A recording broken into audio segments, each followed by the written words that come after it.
জয় নিতাই, জয় শ্রীকৃষ্ণ। বলা হয়ে থাকে বৈষ্ণবানাং যথা শম্ভু, শিব সমস্ত ভক্তদের মধ্যে শ্রেষ্ঠ। অতএব ভগবান শ্রীকৃষ্ণের সমস্ত ভক্তরা শিবেরও ভক্ত।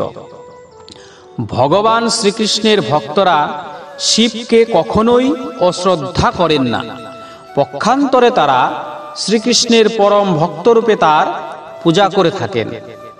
তার ফলে যখনই ভগবত ভক্ত শিবের পূজা করেন, তখন তিনি শিবের কাছে প্রার্থনা করেন যাতে তিনি শ্রীকৃষ্ণের কৃপা লাভ করতে পারেন, এবং তিনি কখনো তার কাছ থেকে কোনো রকম জড়জাগতিক ধন সম্পত্তি লাভের আকাঙ্ক্ষা করেন না।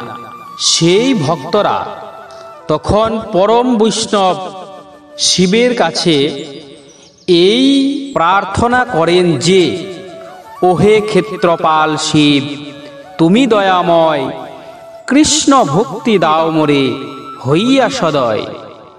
হরে কৃষ্ণ। জয় নিতাই, জয় শিবশঙ্কর, জয় ভোলানাথ।